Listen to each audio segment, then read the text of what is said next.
ಓಂ ಶ್ರೀ ಗುರುಸಿದ್ಧಲಿಂಗಾಯ ನಮಃ. ಎಲ್ಲ ಶ್ರೀಮಠದ ಭಕ್ತರಿಗೂ ಶರಣಾರ್ಥಿಗಳು. ಇಂದು ನಾವು ಒಂದು ಅತ್ಯಂತ ಮಹತ್ವದ ಮತ್ತು ದುಃಖಕರ ಘಟನೆಯ ಬಗ್ಗೆ ಮಾತನಾಡಲಿದ್ದೇವೆ. ಜನವರಿಯಲ್ಲಿ ನಮ್ಮ ಪರಮಪೂಜ್ಯರು ನೀಡಿದ್ದ ಎಚ್ಚರಿಕೆಯ ಭವಿಷ್ಯವಾಣಿ ಧರ್ಮ ಕ್ಷೇತ್ರಗಳಲ್ಲಿ ಹಾಗೂ ಪ್ರತ್ಯೇಕವಾಗಿ ನಂಜನಗೂಡಿನಲ್ಲಿಯೇ ಹೆಚ್ಚಿನ ಜಾಗೃತೆಯನ್ನು ವಹಿಸಬೇಕು ಎಂದು ತಿಳಿಸಿದ್ದರು.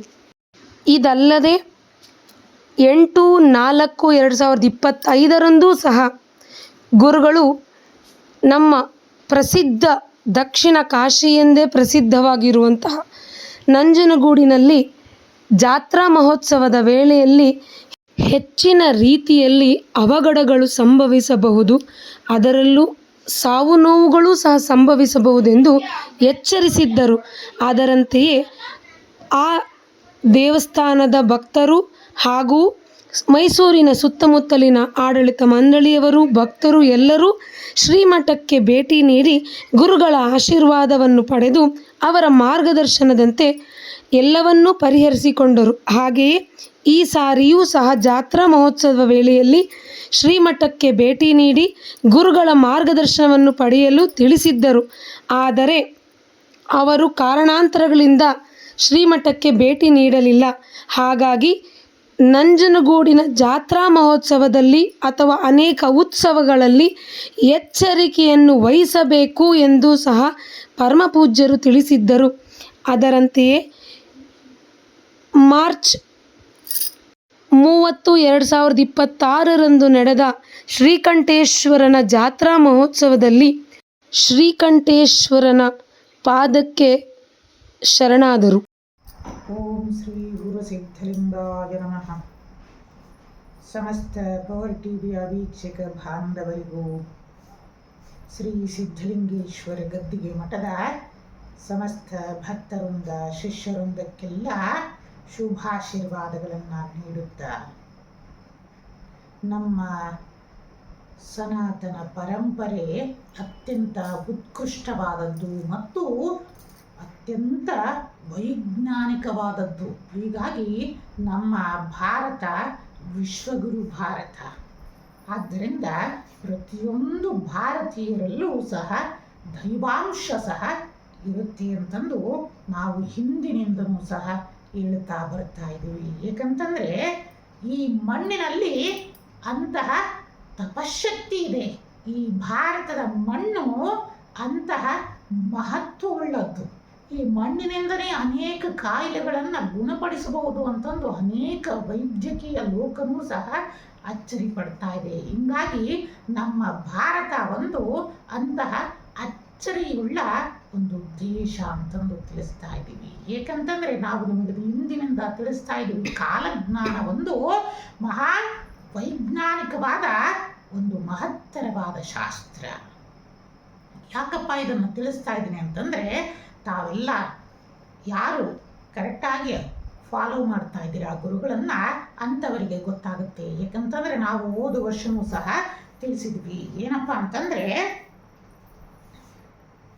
ವಿಶೇಷವಾಗಿ ಹೋದ ವರ್ಷ 8ನೇ ತಾರೀಕು 4ನೇ ತಿಂಗಳು ಏಪ್ರಿಲ್ 2025 ಶ್ರೀ ಕ್ಷೇತ್ರ ನಂಜನಗೂಡಿನ ರಥೋತ್ಸವಕ್ಕೆ ವಿಘ್ನಗಳು ಉಂಟಾಗುವ ಸಾಧ್ಯತೆಗಳು ಕಾಲಜ್ಞಾನದಲ್ಲಿ ಹೆಚ್ಚಿನ ರೀತಿಯಿಂದ ತೋರಿಸ್ತಾ ಇದೆ ಅಂತಂದು ಆ ಸ್ವಾಮಿ. ಏಕಂತಂದರೆ ಇಡೀ ನಮ್ಮ ದಕ್ಷಿಣ ಭಾರತದ ಭೂ ಕೈಲಾಸ ಅಂತಂದೇ ದಕ್ಷಿಣ ಕಾಶಿ ಅಂತಂದು ಪ್ರಸಿದ್ಧಿಯಾಗಿರುವ ನಮ್ಮ ಶ್ರೀಕಂಠೇಶ್ವರನ ಸನ್ನಿಧಾನ ಅಂತಹ ಮಹತ್ವವುಳ್ಳದ್ದು.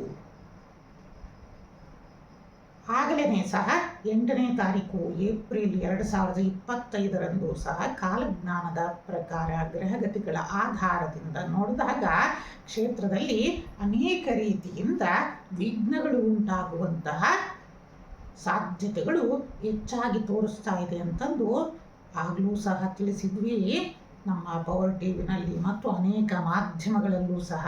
ಯಾರು ಶಿಷ್ಯರು ಇದನ್ನು ಅನುಸರಿಸ್ತಾ ಇರ್ತೀರ ಅವರಿಗೆ ಗೊತ್ತಿದೆ. ಯಾಕಂತಂದರೆ ಅಲ್ಲೂ ಸಹ ಹೇಳಿದ್ವಿ, 9/4/2025 15/4/25 ಸಹ ಎಚ್ಚರಿಕೆ ಇರಬೇಕು. ಅಲ್ಲಿ ಅನೇಕ ಕಾಲಜ್ಞಾನದ ಗ್ರಹಗತಿಗಳ ಆಧಾರದಿಂದ ಅನೇಕ ವಿಘ್ನಗಳು ಎದುರಾಗಬಹುದು, ಅಪಚಾರಗಳು ಎದುರಾಗಬಹುದು, ದೇವಸ್ಥಾನದ ಹೆಸರಿಗೆ ಕುಂದು ಬರಬಹುದು ಅಂತಂದೂ ಸಹ ತಿಳಿಸಿದ್ವಿ. ನಂತರ ನೋಡಿ ಕಾಲಜ್ಞಾನ ಎಷ್ಟು ವೈಜ್ಞಾನಿಕಬಹುದು. ಆಗ ಅನೇಕ ಮೈಸೂರಿನ ಅನೇಕ ಶಿಷ್ಯರು ಬಂದು ಶ್ರೀಪೀಠಕ್ಕೆ ಆಗಮಿಸಿ ಮಂತ್ರಾಕ್ಷತೆಯನ್ನು ಇಷ್ಟಕಾಮೇಶ್ವರಿಯ ಮತ್ತು ಗುರುಗಳ ಅನುಗ್ರಹದಿಂದ ಯಾವುದೇ ವಿಘ್ನಗಳು ಎದುರಾಗಬಾರದು ಅಂತಂತೇಳಿ ಅನೇಕ ಶಿಷ್ಯರು ಬಂದು ಆಶೀರ್ವಾದಗಳನ್ನು ತೆಗೆದುಕೊಂಡು ಹೋಗಿದ್ದೂ ಉಂಟು. ಆಗ ತಾಯಿ ಜಗನ್ಮಾತಾ ಇಷ್ಟಕಾಮೇಶ್ವರಿಯ ದಯದಿಂದ ಶ್ರೀಕಂಠೇಶ್ವರನ ಸ್ವಾಮಿಯ ಜಾತ್ರಾ ಮಹೋತ್ಸವ ಅದ್ಧೂರಿಯಿಂದನೂ ಸಹ ನಡೀತು. ಅದಾದ ನಂತರ ಈ ನೂತನ ಕ್ಯಾಲೆಂಡರ್ ಬದಲಾವಣೆಯ ವರ್ಷದ ಕಾಲಜ್ಞಾನವನ್ನು ತಿಳಿಸಬೇಕಾದರೆ 1ನೇ ತಾರೀಕು ಜನವರಿ 2026ನೆಯ ಕಾಲಜ್ಞಾನದಲ್ಲೂ ಸಹ ನಾವು ತಿರುಪತಿಯ ಬಗ್ಗೆ ತಿಳಿಸಿದ್ವಿ. ಆದಷ್ಟು ಎಚ್ಚರಿಕೆಯನ್ನು ವಹಿಸಬೇಕು ಅಂತಂದು ಆಗ ತಿಳಿಸಿದ ಆ ಕಾಲಜ್ಞಾನದ ಮತ್ತು ಗ್ರಹಗತಿಗಳ ಆಧಾರದಿಂದ 3ನೇ ತಾರೀಕು ತಿರುಪತಿಯ ಗೋಪುರದ ಮೇಲೆ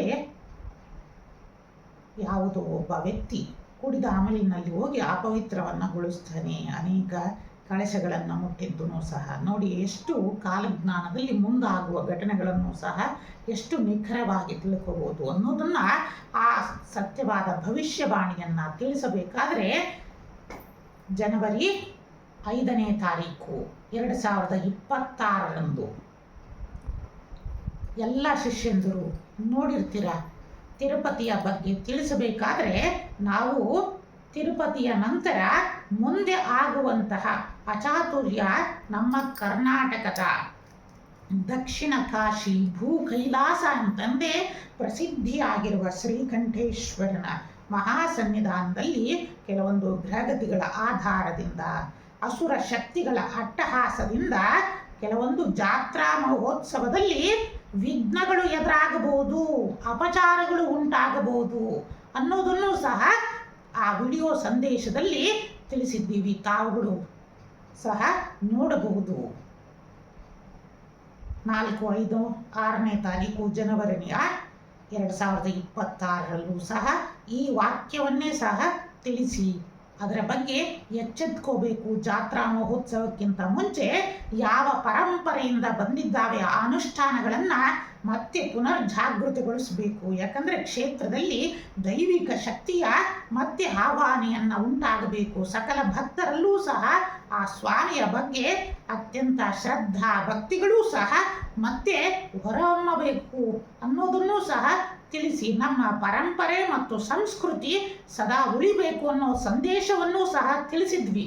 ಅದನ್ನು ದೇವಸ್ಥಾನ ಮಂಡಳಿಯವರು ಅಚ್ಚುಕಟ್ಟಿನಿಂದ, ಸರ್ಕಾರವೂ ಸಹ ಅಚ್ಚುಕಟ್ಟಿನಿಂದ ಇದನ್ನು ಮಾಡಿ ಅದರಿಂದ ನಮ್ಮ ಶ್ರೀಕಂಠೇಶ್ವರನ ಸನ್ನಿಧಾನದಲ್ಲಿ ಇನ್ನೂ ದೈವಶಕ್ತಿ ಜಾಗೃತಿಗೊಳ್ಳಲಿ ಅನ್ನೋದನ್ನ ಒಂದು ಸಂದೇಶದಲ್ಲೂ ಸಹ ತಿಳಿಸಿದ್ವಿ. ಆದರೆ ಇವತ್ತಿನ ದಿನ 30ನೇ ತಾರೀಕು ಮಾರ್ಚ್ 2026ರಂದು ಅಲ್ಲಿನ ಜಾತ್ರಾ ಮಹೋತ್ಸವದಲ್ಲಿ ನಮ್ಮ ಪವರ್ ಟಿವಿಯ ಮಾಧ್ಯಮದ ಒಂದು ಸುದ್ದಿಯನ್ನು ನೋಡಬೇಕಾದ್ರೆ ತುಂಬ ಬೇಸರ ಉಂಟಾಯಿತು.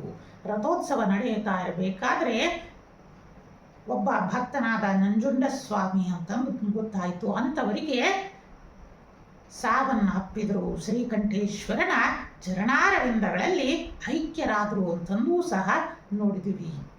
ಆದರೆ ಅಲ್ಲಿನ ಆಡಳಿತ ಮಂಡಳಿಯರಾಗಲಿ ಭಕ್ತಾದಿಗಳಾಗಲಿ ಇನ್ನು ಮುಂದೆನಾದರೂ ಆ ಕ್ಷೇತ್ರದ ಪರಂಪರೆ ಮತ್ತು ಸಂಸ್ಕೃತಿ ಇಂದಿನಿಂದ ಏನು ಬಂದಿತ್ತೋ ಅದನ್ನು ಪರಿಪೂರ್ಣವಾಗಿ ನೆರವೇರಿಸಲಿಕ್ಕೆ ಸರ್ಕಾರ ಅಲ್ಲಿನ ಪ್ರಧಾನ ಅರ್ಚಕರಿಗಿರಲಿ ಎಲ್ಲ ಅರ್ಚಕರಿಗೂ ಸಹ ಪ್ರೋತ್ಸಾಹವನ್ನು ನೀಡಬೇಕು. ಆ ಪೂಜಾ ಪುನಸ್ಕಾರಗಳು ನಿರ್ವಿಘ್ನವಾಗಿ ಯಥಾರೀತಿಯಿಂದ ಸಂಪನ್ನಗೊಳ್ಳುವ ಹಾಗೆ ಸರ್ಕಾರವೂ ಸಹ ಅವರಿಗೆ ವಿಶೇಷ ಅನುದಾನಗಳನ್ನು ಸಹ ನೀಡಿದಾಗ ಇನ್ನೂ ಹೆಚ್ಚಿನ ರೀತಿಯ ಪೂಜೆ ಪುನಸ್ಕಾರಗಳನ್ನು ಸಹ ಆ ಪುರೋಹಿತರಿರಲಿ ಅರ್ಚಕರಿರಲಿ ದೇವಸ್ಥಾನದ ಆಡಳಿತ ಮಂಡಳಿಯವರು ಸಹ ಸುರಕ್ಷಿತವಾಗಿ ಮಾಡಬಹುದಾಗಿದೆ. ಆದ್ದರಿಂದ ಈ ಮೂಲಕನಾದರೂ ಮತ್ತು ನಮ್ಮ ಘನತೆ ವೆತ್ತ ಸರ್ಕಾರ ಆ ನಮ್ಮ ನಂಜನಗೂಡಿನ ದೇವಸ್ಥಾನಕ್ಕೆ ವಿಶೇಷವಾದ ಅನುದಾನಗಳನ್ನು ಮಾಡಿ ಇಂದಿನಿಂದ ಪರಂಪರೆಯನ್ನು ಮತ್ತೆ ರಕ್ಷಣಾ ಕೆಲಸವನ್ನು ಮಾಡುವಂತಾಗಲಿ ಅಂತಂದು ನಾವು ಸಹ ತಿಳಿಸಿ, ಆದ್ರೂ ಸಹ ಏಕಂತಂದರೆ 25ರಿಂದ ಇನ್ನು 2029ವರೆಗೂ ಸಹ ಕಾಲಜ್ಞಾನದಲ್ಲಿ ಅನೇಕ ಅಚಾತುರ್ಯ ಘಟನೆಗಳು ದೇವಸ್ಥಾನದಲ್ಲಿ, ಅದರೊಳಗೂ ಮೈಸೂರು ಇರಲಿ ಮತ್ತು ಮೈಸೂರು ಪ್ರಾಂತ್ಯದ ಶ್ರೀಕಂಠೇಶ್ವರ ಮತ್ತು ಶ್ರೀ ನಾಡದೇವತೆಯಾದ ಚಾಮುಂಡೇಶ್ವರಿಯ ಸನ್ನಿಧಾನದಲ್ಲೂ ಸಹ ಅನೇಕ ಅಸುರರ ಅಟ್ಟಹಾಸಗಳು ನಡೆಯುವುದಾಗಿದೆ. ಆದ್ದರಿಂದ ಆದಷ್ಟು ಆಸ್ತಿಕ ಭಕ್ತಾದಿಗಳು ಸಹ ಜಾಗರೂಕತೆಯನ್ನು ವಹಿಸಿ ಕ್ಷೇತ್ರದಲ್ಲಿ ನಡೆಯಬೇಕಾಗಿರುವಂತಹ ಎಲ್ಲ ಅನುಷ್ಠಾನಗಳನ್ನು, ಜಪ ತಪ ಯಾಗ ಯಜ್ಞಾದಿಗಳನ್ನು ಪರಿಪೂರ್ಣವಾಗಿ ನಡೆಸುವಂತಾಗಲಿ, ಕ್ಷೇತ್ರಕ್ಕೆ ಮತ್ತೆ ದೈವಿಕ ಶಕ್ತಿ ಆವಿರ್ಭವಿಸಲಿ ಅಂತಂದೂ ಸಹ ತಿಳಿಸುತ್ತಾ, ಮತ್ತು ಕಾಲಜ್ಞಾನದಲ್ಲಿ ಇನ್ನು ದಕ್ಷಿಣ ಕನ್ನಡ ಮತ್ತು ಉಡುಪಿಯ ಅನೇಕ ಉತ್ಸವಗಳಲ್ಲೂ ಸಹ ಎಚ್ಚರಿಕೆಯನ್ನು ವಹಿಸಬೇಕು. ಯಾಕಂತಂದರೆ ಅದರೊಳಗೂ ಸಹ ಕಾಲಜ್ಞಾನದಲ್ಲಿ ತಿಳಿಸ್ತಾ ಇರೋದು ಸ್ತ್ರೀ ದೇವತೆ ಅಂದರೆ ದುರ್ಗೆಗೆ ಸಂಬಂಧಪಟ್ಟಂತಹ ಅಂದರೆ ಸ್ತ್ರೀ ಶಕ್ತಿಯುತವಾದ ದೇವಸ್ಥಾನಗಳಲ್ಲೂ ಸಹ ಉಡುಪಿ ಇರಲಿ, ದಕ್ಷಿಣ ಕನ್ನಡ ಇರಲಿ, ಹೀಗೆ ಅನೇಕ ಮಂಗಳೂರು ಇರಲಿ, ಇವೆಲ್ಲವೂ ಸಹ ಎಚ್ಚರಿಕೆಯನ್ನು ವಹಿಸಬೇಕು. ನಮ್ಮ ಪ್ರಸಿದ್ಧವಾದ ಶಕ್ತಿಯುತವಾದ ಕೊಲ್ಲೂರು ಕ್ಷೇತ್ರ ಇರಲಿ, ಹೀಗೆ ಅನೇಕ ಕ್ಷೇತ್ರಗಳಲ್ಲೂ ಸಹ ಅಲ್ಲಿನ ದೇವಸ್ಥಾನದ ಆಡಳಿತ ಮಂಡಳಿ ಜಾಗರೂಕತೆಯನ್ನು ವಹಿಸಿ ಅನುಷ್ಠಾನಗಳನ್ನು ಇನ್ನು ಹೆಚ್ಚಿನ ರೀತಿಯಿಂದ ಮಾಡತಕ್ಕದ್ದು. ಇಂತಹ ಎಲ್ಲ ಅಸುರ ಶಕ್ತಿಗಳು ಸಹ ದೂರ ಆಗಲಿ ಅಂತಂದೂ ಸಹ ಕೇಳ್ತಾ ಇದ್ದೀವಿ. ಮತ್ತು ಕಟೀಲು ಕ್ಷೇತ್ರದಲ್ಲೂ ಸಹ ಅಲ್ಲಿನ ಆಡಳಿತ ಮಂಡಳಿಯವರು ಸಹ ಜಾಗರೂಕತೆಯನ್ನು ವಹಿಸಿ ಅನೇಕ ಜಲದಿಂದ ತೊಂದರೆಯನ್ನು ಸಹ ಆಗುವಂತಹ ಸೂಚನೆಗಳು ಸಹ ಕೊಡ್ತಾರೆ. ಆ ತಾಯಿ ಜಗನ್ಮಾತೆಯ ದುರ್ಗಾ ಪರಮೇಶ್ವರಿ ಅನುಗ್ರಹವನ್ನು ಮಾಡಲಿ ಅಂತಂದೂ ಸಹ ಕೇಳ್ತಾ, ಏಕೆಂತಂದರೆ ನಮ್ಮ ಭಾರತದ ಪರಂಪರೆಯಾದ ಸನಾತನ ಪರಂಪರೆ ಅತ್ಯಂತ ಉತ್ಕೃಷ್ಟವಾದದ್ದು. ಇಂತಹ ಸನಾತನ ಪರಂಪರೆಯಲ್ಲಿರುವ ನಮ್ಮ ಕಾಲಜ್ಞಾನ ಇರಲಿ, ಜ್ಯೋತಿಷ್ಯ ಇರಲಿ, ಒಂದು ವೈಜ್ಞಾನಿಕವಾದ ಒಂದು ಶಾಸ್ತ್ರ ಅನ್ನೋದನ್ನು ಸಹ ಶ್ರೀಪೀಠದಿಂದ ನಿರೂಪಣೆಯನ್ನು ಮಾಡಿದ್ದೀವಿ. ಆದಷ್ಟೂ ಸಹ ಏಕಂತಂದರೆ ಕಾಲಜ್ಞಾನ ಒಂದು ಭಯ ಹುಟ್ಟಿಸೋದು ಇದಲ್ಲ, ಮುಂಬರುವ ಅಪಾಯಗಳಿದೆ, ಅದರಿಂದ ಎಚ್ಚೆತ್ತುಕೊಳ್ಳಿ ಅಂತಂದೇಳಿ ಜನರನ್ನು ಎಚ್ಚರಿಸ್ತಿತ್ತು.